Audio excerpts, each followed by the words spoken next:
Okay,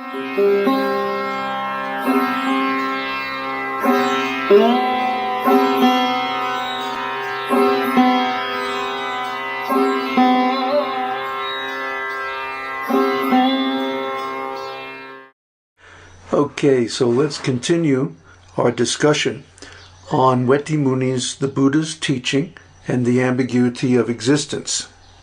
We're going to pick up where we left off last time.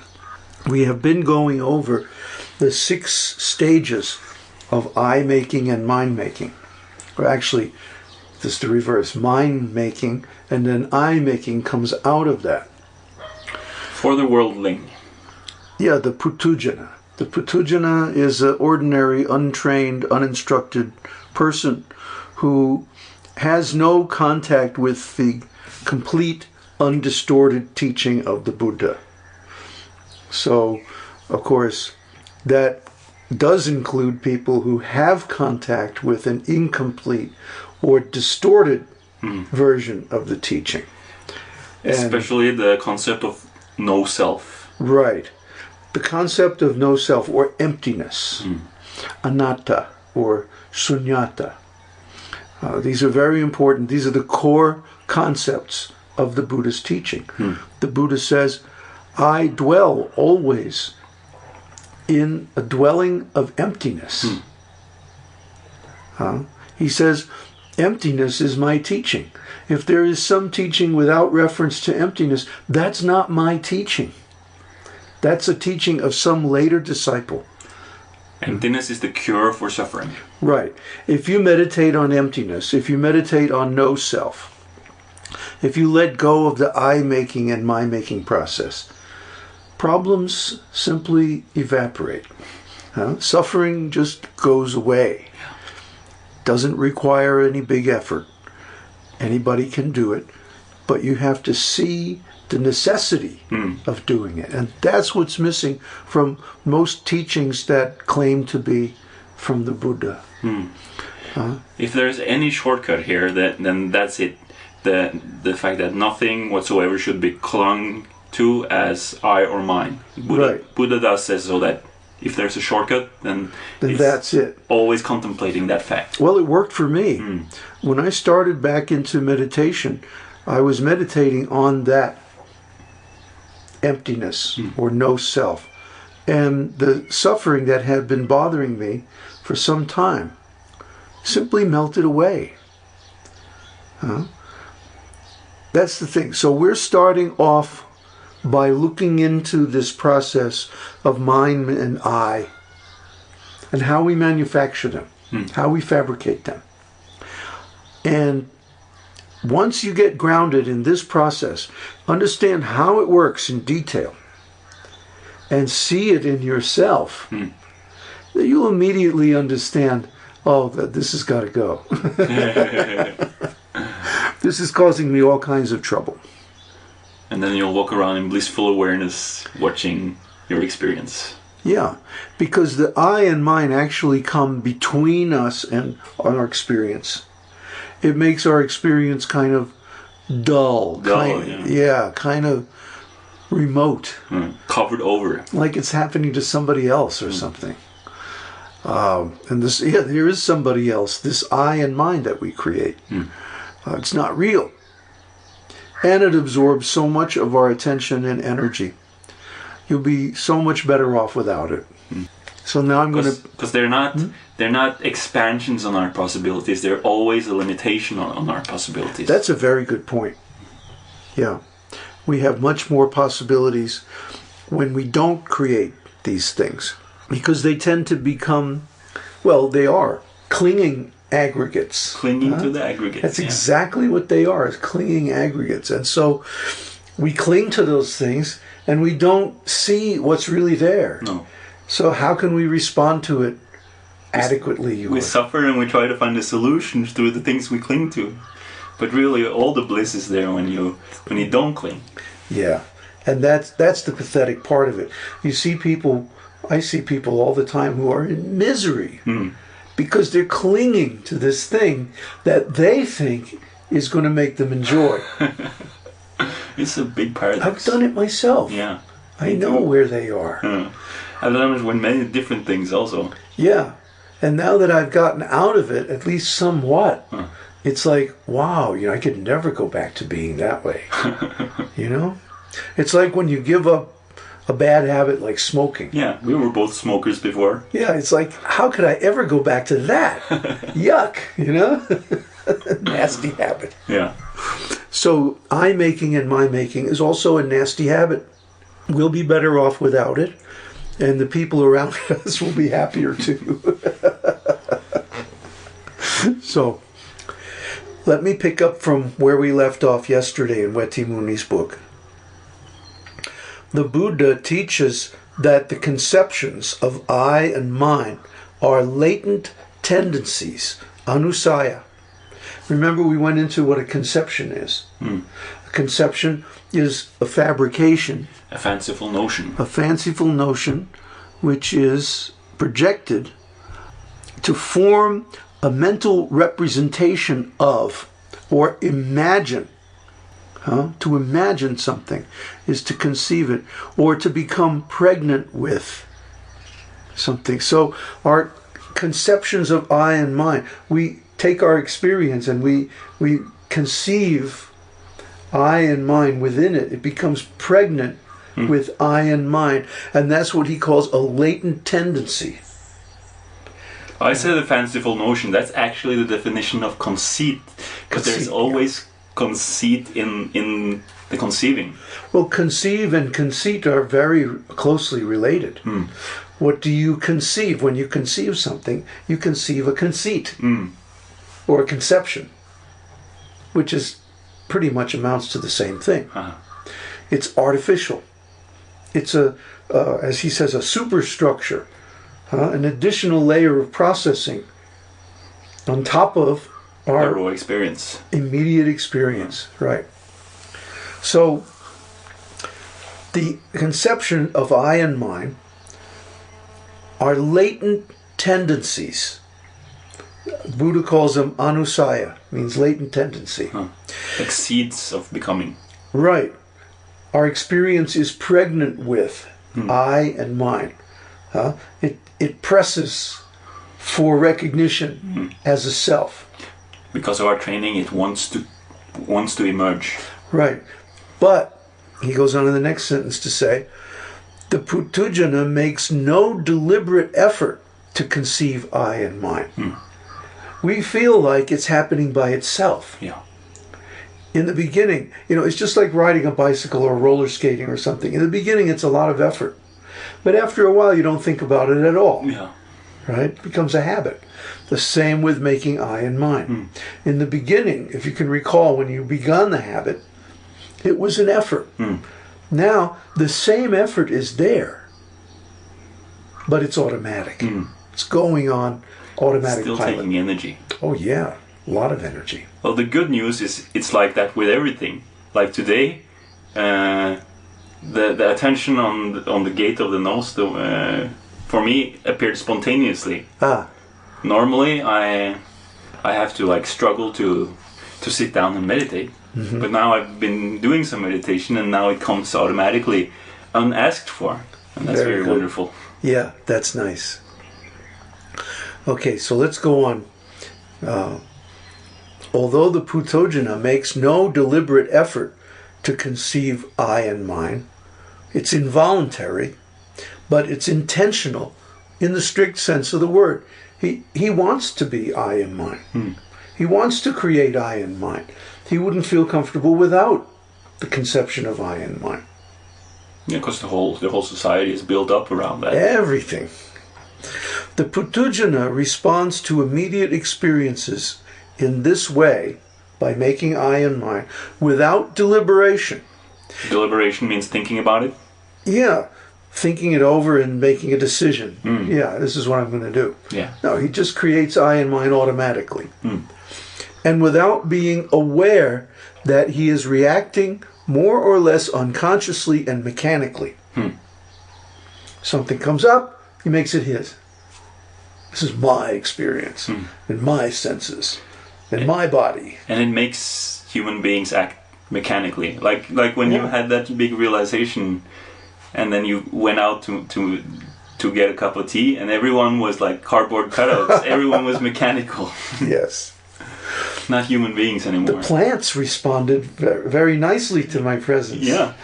They could reciprocate my bliss. But the people, they were like stone. They were wooden, two-dimensional. They couldn't even acknowledge your presence. No. You were invisible to them. Yeah, in fact, just to test this, I made myself a cup of tea and walked out without paying. And nobody even looked at me. Nobody said anything. Nobody came running out, sir, you didn't pay your bill. Nothing. I was invisible because I was not present within the range of ordinary I and mind. No. It's really strange. Mm-hmm. It's really strange. You can go actually outside of people's awareness. You're too much for them to handle. Yeah. We experienced this in Barcelona also. Oh yeah, that walking was so down the funny. street and like a bunch of people, for some reason they were turned around. Everyone was staring into the wall. Yeah. Or when we would Something go really past a interesting cafe. going on in the wall. When we would go past a cafe, and everybody would stop talking and just watch us, because we were alive. We were the only thing happening. We were the show. We were the entertainment. Because we didn't have anything to do with them. We were deep into our own discussions of that time. We were talking about leadership and stuff like that, and integrity and stuff like that. And what were they doing? Just wasting time. Yeah. They were talking about what happened when they were drunk last night. Who knows what they talk about? I have no idea. He said, she said. He goes on to say here, further, reckoning an immediate experience as I and mine is essentially the same thing as making or fabricating an I, ahankara, and a mind, mamankara. Kara means to make something, fabricate, and ahang means I, mamang means mine. So by making the experience I and mine, by looking at it in that way, it's essentially equivalent to manufacturing the I and the mine. Things are just as they are until we bring in I and mine. See, we bring that into the picture. Yeah. There's no tag on different objects in the material world that say, this is I and this is mine. It's like being full of mud and like touching everything. Yes, right. Applying a layer of I consciousness and mind consciousness to everything we see. So, besides the tendencies to the conceits of I-making and mind-making, there is also the tendency to the conceit I am. Asmin nama. Asmi mama. Mana. Asmi means I am. Mana means a conceit. Remember? So this is a fabrication.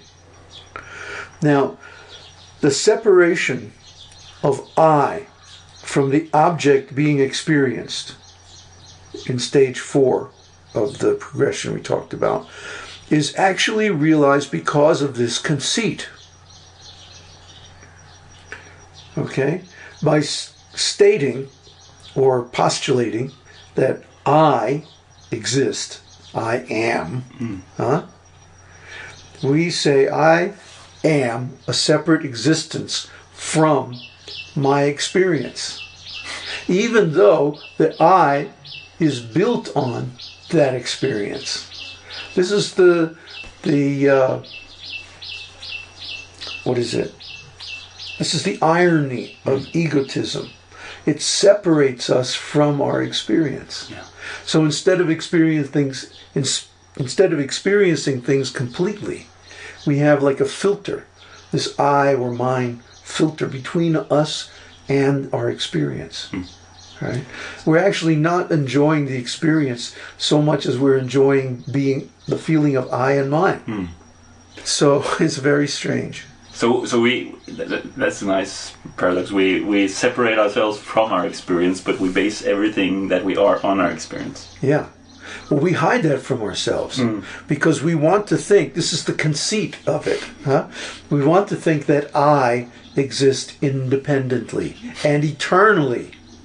Whereas, as he goes on in the next sentence, every time the Putujana conceives I, aham, he does so in different experiences.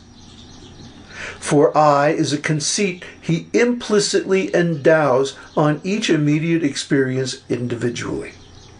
So as we go through our day, we're having experiences, one after the other, after the next, in rapid succession. Sometimes more than one in a second, many in a second. We see a bird. We hear the bird, the color. Maybe we even recognize what kind of bird it is. We hear the sound. They fly past your head. You hear that sound, the wings. And there's so many then associations come in, about mental associations, memories of when that particular bird crapped on your laundry or whatever. It happens all the time around here. Then you're having all these experiences within a second. And in each one of them we make I and mine. So we can have this going on maybe dozens of times a second and not even be aware of it. We just think everything is mine and everything is related to I. Even though I is something that we're creating in every experience over and over and over again. We think I exists eternally or permanently. And we get a great deal of pleasure from that conception. So, despite implicitly conceiving I in different experiences, the explicit level, where experience after experience is conceived as being for I, confirms for him the conceit that this I is something that stands, titi, or persists by itself, separate from experience. In other words, the repetition of I-making in many different experiences confirms for the Putujana that I am, that I exists. Thus, not only does he conceive the conceit that I am, but also that I is a persistent entity separate from all other things. Again, this reaction is involuntary, requiring no particular effort from the Putujana. Therefore, he is unaware of it. He doesn't notice it. And that's why people fail to understand the Buddha's teaching. Because they're willing to accept meditation, they're willing to accept so many different parts of the teaching, but this particular part of the teaching, they conveniently ignore or brush aside. The essence of it. Actually the essence, yeah.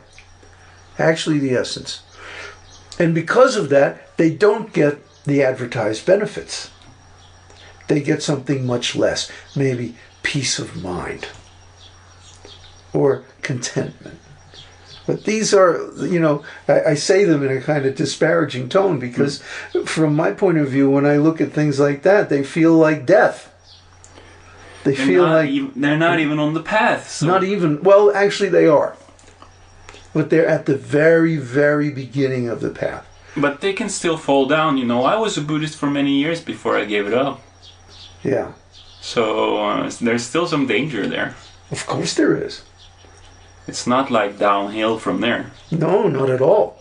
It's still uphill. They haven't even reached the jhanas yet. They're not on the path unless they duplicate the teaching. Anicca, dukkha, anatta. Let's put it this way. If a person understands that the aim of the teaching is to stop I and my making, they will automatically do the things required to reach it. Yeah. And that includes the proper kind of meditation, concentration, the moral principles, and so on and so on. Because they understand how it relates to the I and my making. Right. So that's the thing that's missing. That's why things seem confusing to the beginner when he begins to study the Buddha's teaching. It's like, what is this all about? Well, it's about getting rid of your I and my. Well, I don't want to hear about that. Well, what else is it about? I want to get rid of suffering and keep my I and mine. That's it. There you go. But that's not possible. It's like having your cake and eat it too. No, you have to either eat it or have it. You can't do both. That's why Bhakti Yoga was so tempting, because it made that promise. Yes, right. The Vedic path in general, whether it's through devotion or through yoga or through impersonal meditation or whatever, makes the promise of an eternal self. Free of suffering. In fact, you'll be enjoying like anything. Yeah. And the ones that really throw me are the Mayavadis. They're going to merge into the existence of God. They're going to become God. And of course, God is enjoying like anything. Namo Narayan. Don't talk to me like that. I never could get into that. It always seemed to me it's like so stupid. It's like Maharaj is bad enough. Yeah. Anyway, we're getting way off the topic here. But it's true. We both had experience of Vedic self-realization and bhakti. I even taught it for a number of years. And I wasn't happy. We didn't have a pleasant experience at all. And it had its moments. It sounds nice in theory, and there are some benefits, but for just about anyone, it becomes like an ego-boosting game. It's a huge ego game. I mean, that's the ultimate egotism. I'm going to become God's best friend eternally, and he's just going to love me. Wow, yeah. It's like a kind of drug, you know? Sounds really good. Yeah, it sounds wonderful. Had me hooked there. But so does that, so does that used car that the guy is selling on the lot down in the corner. All right, this baby only has 10,000 miles on it. It was driven by a little old lady on her way to church in the morning. We use the best quality sawdust in the transmission. I mean, it's like that, though. It's a kind of a sales pitch, where, preaching, the word preaching, the very meaning of that word is somehow, to me now, it seems ugly. That you're trying to convince somebody, you're trying to sell somebody, not convince them. You're trying to sell somebody. You're trying to hook their desire and their suffering and get them to buy something that's not really going to solve their problem. You ought to know, if you're selling it, that it doesn't solve your problem. You have experience, or you should have experience. But what they're really doing is like, it's like a drug dealer, He's using this stuff, and so he wants to sell it to others to support his habit. Yeah. So it's like almost like a pyramid scheme. Yeah. And it's definitely this pyramid scheme. Bringing more people into the game is how you advance in your position. And that's what it really turns out to be. It's a big pyramid scheme, and the guy on the top with the guy with the most followers wins. Well, that's not a whole lot different from just materialism. The guy with the most toys win. Right. You're the happiest guy in the graveyard. And you went there faster too, because you had a heart attack because of all the stress from having all that stuff. I and mine. I and mine. Once you see it. This is the source of stress. This is the source of suffering. Okay? The Four Noble Truths. There is suffering, the source of suffering, the cessation of suffering, and the path to the cessation of suffering. They're all contained in this knowledge that we're discussing right now. I and my making is suffering, the cause of suffering. It's the source of suffering. We already assume that you know that life is suffering, okay? Or you wouldn't be listening to this. No. So what's the cause of suffering? This making I and mine. What's the cessation of suffering? When you stop it. What's the path to the cessation of suffering? Looking into it until you understand the process so thoroughly that you can just let it go. If you understand it, if you see it for what it is, you'll automatically let it go. You're doing it. You have to keep doing it in order for it to continue. If you just stop, that's it. No more. Just stop doing it. For most people, it will take some practice. It does take practice. And it does take a little bit of selling in the way of going through it like we are and going over it again and again and again, the advantages and disadvantages. But we're not going out knocking on doors here. We're just trying to present the teaching authentically because we see the need for it. Because all the different Western lineages and so on, they teach some lesser version of it. Well, they mostly are affected by Mahayana. And the reason, I think, in my opinion, Mahayana has got a foothold in the West before Theravada is that Mahayana superficially agrees with Western science.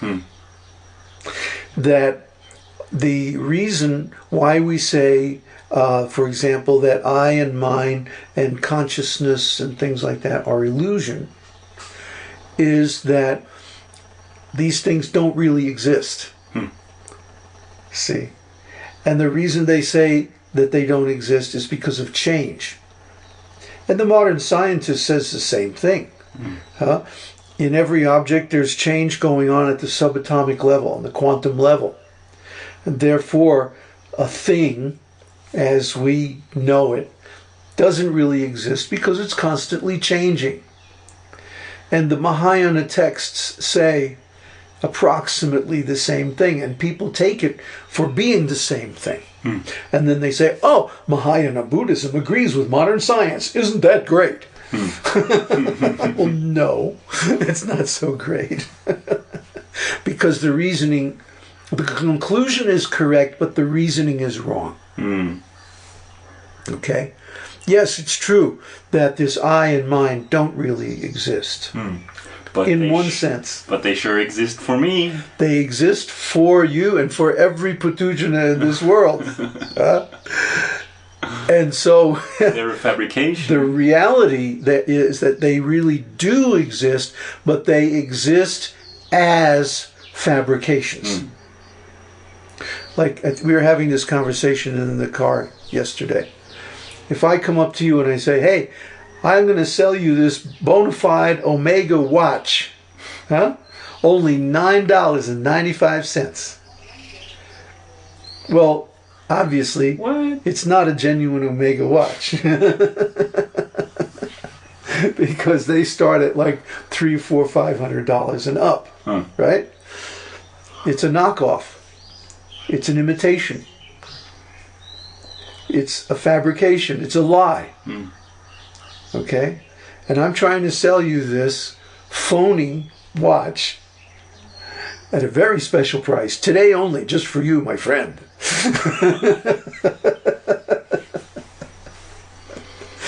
You see?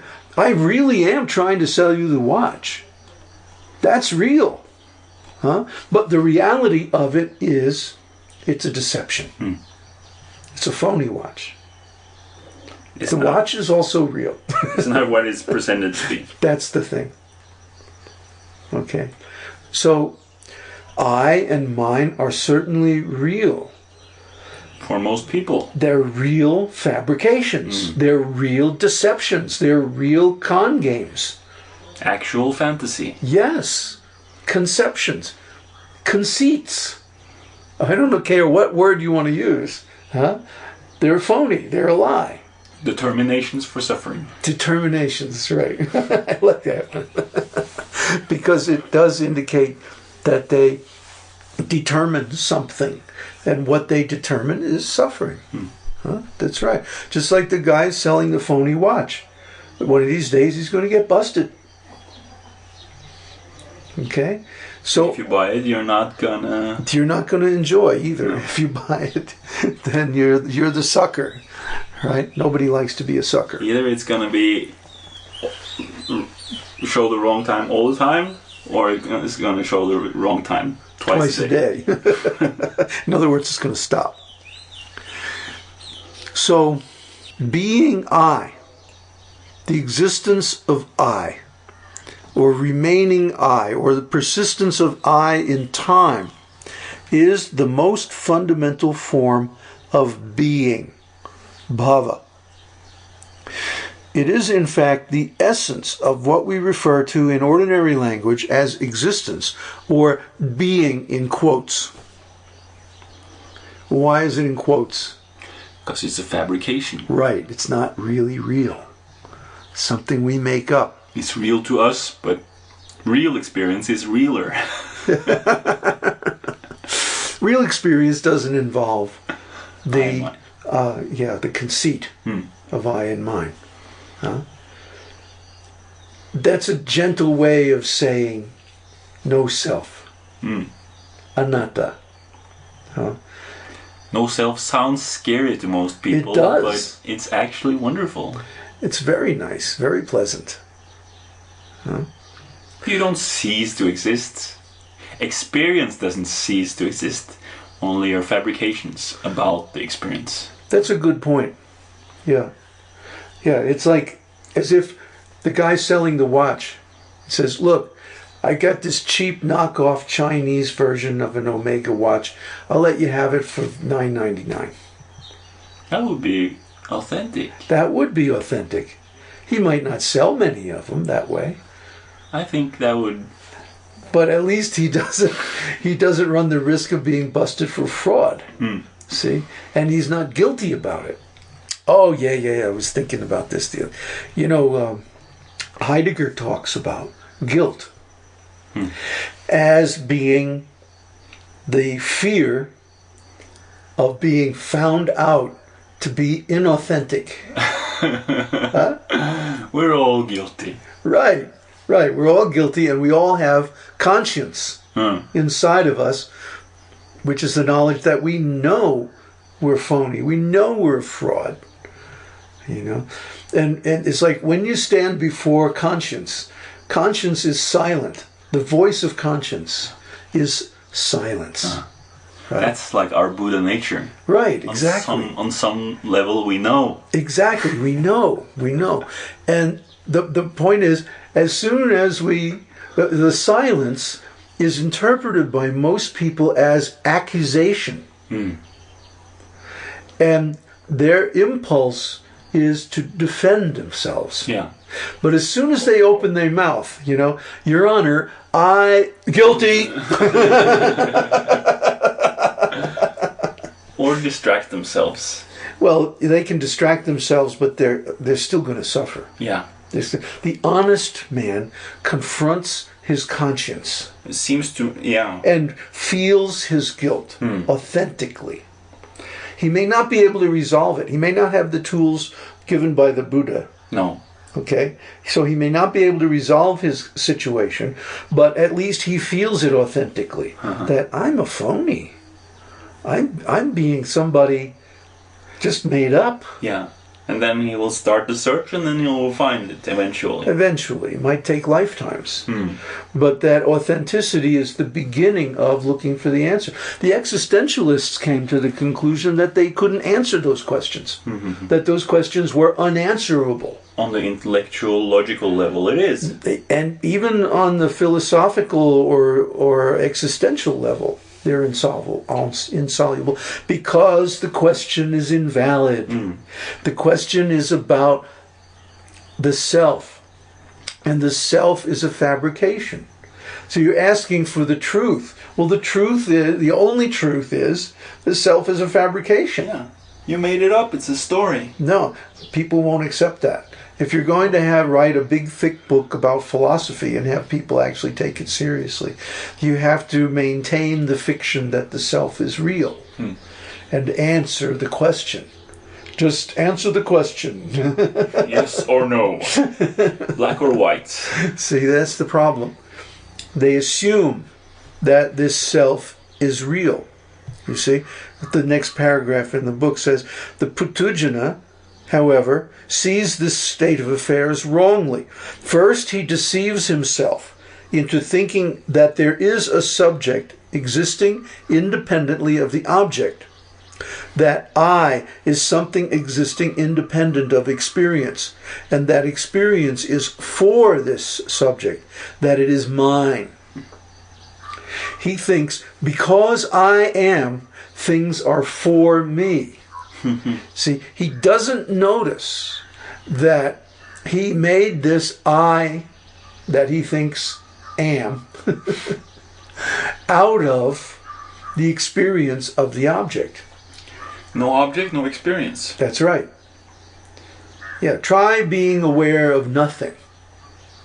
You can be aware of space, but you can't be aware of That's right. nothing.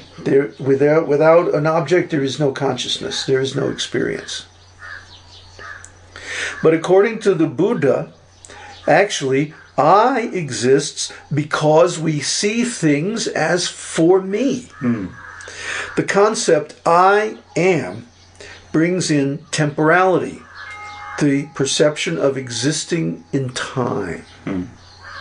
And that's going to be the topic of our next episode, because we're running out of time. Speaking of time, we're running out of time. So the point I wanted to make, to wrap it up, is that I is something we create from our experience, and then we turn it around and we say, this is mine.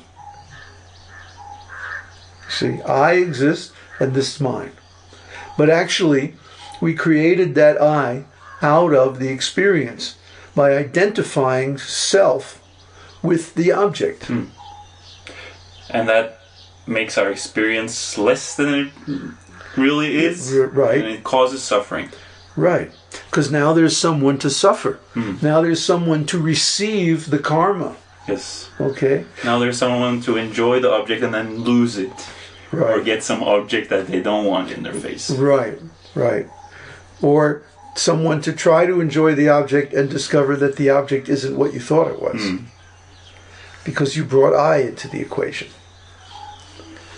Oh, to finish off that thread about existentialism, the person with the false ego, confronted by the voice of conscience, the silence, tries to defend himself, and in doing so implicates himself to himself. Well, I didn't. Yeah, forget it. No, so that's it. You're guilty. Oh, I did again, didn't I? Because he knows on some deep level that he is fabricating this I. And as soon as you invoke I, then you are responsible. You're guilty. You did it. You did it.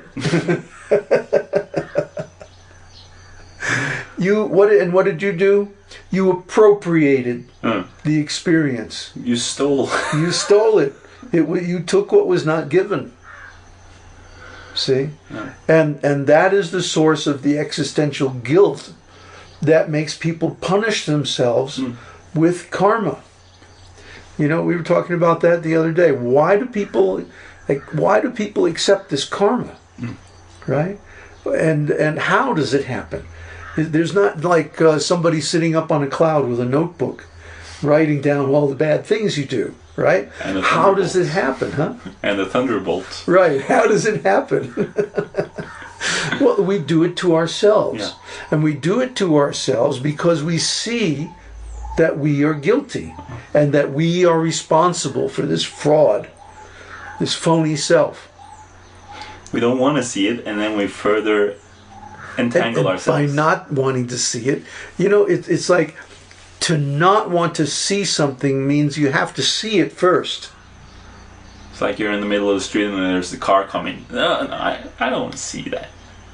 Here's the car coming. To be in denial requires first that you perceive the thing that you're denying. You can't deny something that you don't know about. You have to know about it first, then you can repress it. So the Putujana, he's repressing his awareness that he's fabricating this. He doesn't want to know about it. He doesn't want to remember. Because at some point we all started this habit. And when we started it, it was conscious. It was deliberate. It was a defense mechanism. It was a way of getting through a difficult situation. You mean in this life? Yeah, in every life. So at some point we knew that we were creating an artificial self. But then we conveniently forgot it so that we didn't have to think about it, so that we didn't have to live with the constant guilt of being a phony. So everyone's going through their life like that. And this sense of guilt builds and builds and builds. We never do anything to discharge it. We never confront it. We never try to deal with it authentically. Just sweep it under the rug. Yep, more and more. And pretty soon there's this big lump in the middle of the rug. And we distract ourselves with bigger and bigger stuff because... Yeah, it's the elephant in the room that nobody wants to talk about. Right? So we play this game with ourselves, and then when it's the time to choose the next body, or the next embodiment, the next being, we choose something similar. No, we choose something less, actually. We choose something to the shadow. Yeah, right. Similar to the magnitude of the sin that we carry around with us, the inauthenticity that we've created in the world. We know we're messing up the world. We're creating a mess. And then we choose our next embodiment based on that full knowledge. Because at the time of death, when you see the meaning of your life clearly, the whole curtain is pulled back and you see the shadow and the whole thing that it represents, you say, oh, I messed up. All your fabrications, that's what you take with you. Yes. The weight of that, the enormity of the phoniness. And so you choose a next embodiment that makes you suffer accordingly. Whether it's in hellish condition or animal species or whatever it is. Everyone carries that karma with them when they go. So, of course, what we're advocating is for people to confront that now. Stop the game now. Stop the phony fabrications and face up to it. Face up to what you've done to yourself. As soon as you see what you've done to yourself, you're going to stop. You know? It's like hitting yourself in the head with a hammer, you know? You don't even have to feel guilty about it. In fact, you're not supposed to feel guilty about it. You're just supposed to deal with it. Guilty means that I exists. Okay? As soon as you see that I doesn't really exist, that we fabricate it every moment, it's like it never existed. You might show up again by habit, but at least now you got a handle on it. Yeah. And then you're really on the path. You're right. Right. The people who are like misusing meditation to deal with their ego issues, like our friend with the difficult childhood, sitting for 20 years at Swan Moch and thinking about it. Yeah. You know, they're misusing the time of meditation. If he was to just see, oh, wait a minute, this I that supposedly had a difficult childhood isn't real, doesn't exist. Is something that I manufacture to get sympathy from people. You know, if he could see that, even for a second, that would be the end of it. Yeah.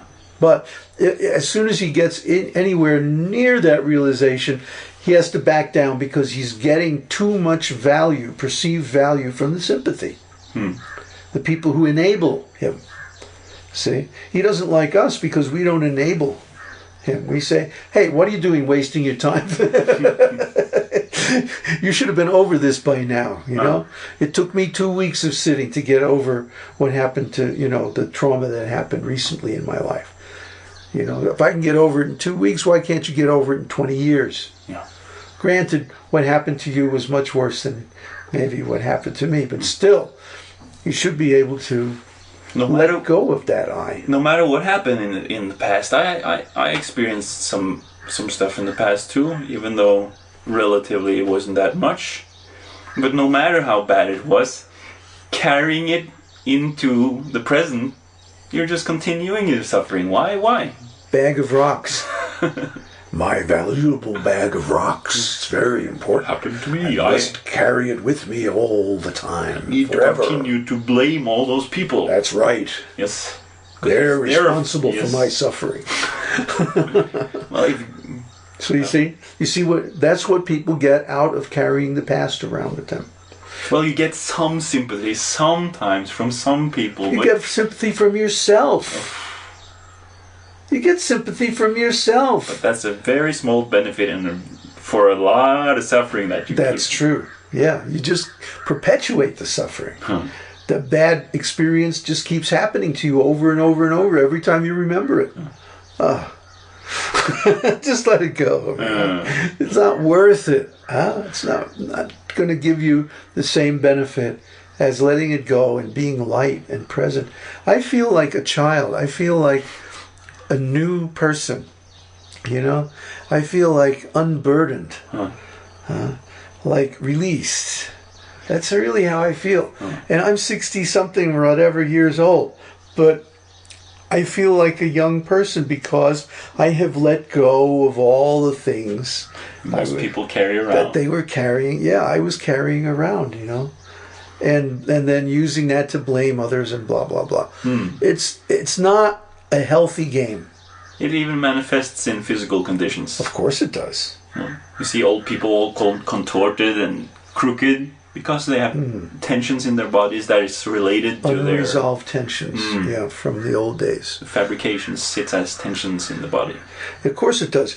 It's like it's like a repetitive stress injury, right? If you're a typist or a steel worker or somebody who works with their body in a repetitive way, you're going to get repetitive stress injuries, and they're going to affect the structure of the body. Yeah. So there must be something similar, some tension held in the body with respect to I and my making. If you go around worrying about something related to yourself, and it sits like a tension in the stomach, and then you have a pain in the stomach, and then you tense it. It certainly affects your breathing. Yeah. And you do that, you tense up your stomach every day, and then you're going to be all crooked, bent forward, old man or lady. What a horrible fate. Most people do it. Yeah, they beat themselves up to death, huh? You see, they're like hunched over and... Yeah, I'm not getting like that. No? As long as you were carrying around that bag of rocks, you were like physical. I used to have all that tension in my shoulders, literally carrying the weight. Now it's gone. I feel so much better. That's what we're getting to here. The value of this practice is it makes you feel so darn good. Yeah. Physically and mentally and. Yeah. So just give up the fabrication, give up the lie, Give up the illusion, and then you get everything. That's the funny thing, huh? That reality is so perverse. We didn't make it that way, but that's the way it is. Like Buddha used to say that a lot. That's the way it is, man. That's the way it is. It's just the way it is. So anyway, we'll be back tomorrow with another. Look we went 20 minutes over and we didn't even notice it. Still no tea though. Okay, so we'll talk to you more next time. Pick up where we left off and go on.